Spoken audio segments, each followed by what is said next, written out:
Kasih karunia dan damai sejahtera Allah Bapa kita dan anaknya Tuhan Yesus Kristus menyertai saudara. Amin. Shalom, saudara-saudari yang terkasih di dalam nama Tuhan Yesus Kristus. Senang bisa menyapa saudara di tempat saudara berada hari ini. Dalam dimensi yang berbeda tetapi dalam dunia yang sama. Sebagai insan yang diciptakan untuk Tuhan, sebelum kita melakukan rangkaian aktivitas kita pada hari ini, marilah kita mengawalinya dengan mendengarkan firman Tuhan. Shalom, selamat pagi. Ayat harian untuk tanggal 24 Juni 2022 terdapat di Matius 5 ayat 17 yang berbunyi, demikianlah setiap pohon yang baik menghasilkan buah yang baik, sedangkan pohon yang tidak baik menghasilkan buah yang tidak baik. Demikianlah ayat harian di tanggal 24 Juni 2022. Shalom.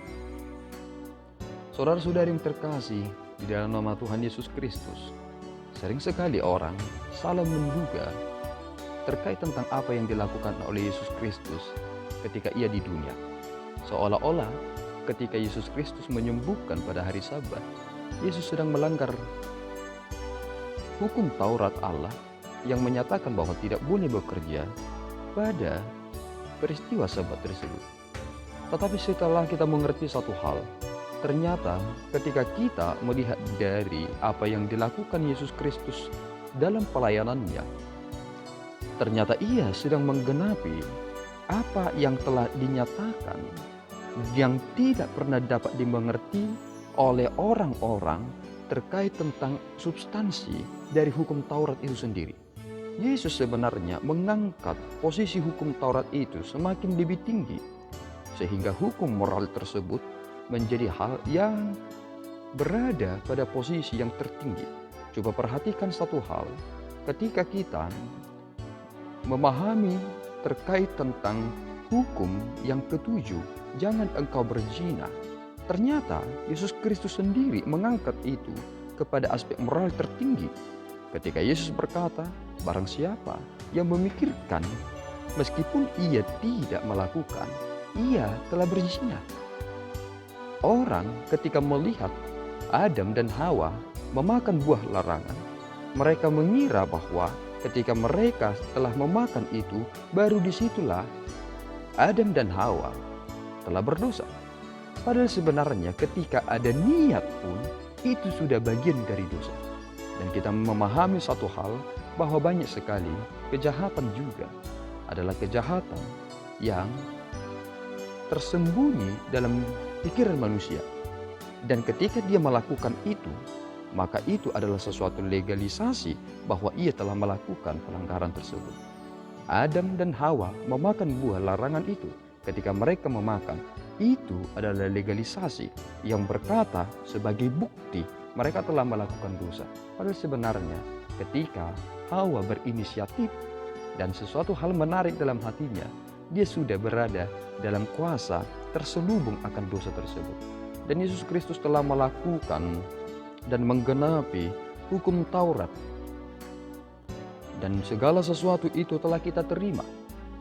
Apa yang telah dilakukan oleh Yesus Kristus ketika ia menyatakan bahwa Sabat itu diperuntukkan untuk manusia, bukan manusia diperuntukkan untuk Sabat. Ini mengkoreksi betul pengertian setiap manusia terkait tentang peristiwa Sabat.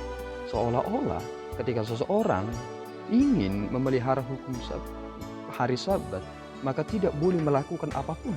Tetapi pada realitanya, banyak sekali mereka juga ketika ternak mereka jatuh ke dalam lubang, mereka juga mengambil itu dan tidak mengizinkan ternak mereka mati di dalam lubang tersebut.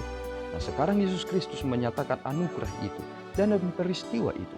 Dan ini sedang ingin menekankan satu hal, bahwa cara kita ingin memuliakan Tuhan bukan sesuai dengan apa yang kita pikirkan, tetapi harus seperti apa yang Tuhan inginkan.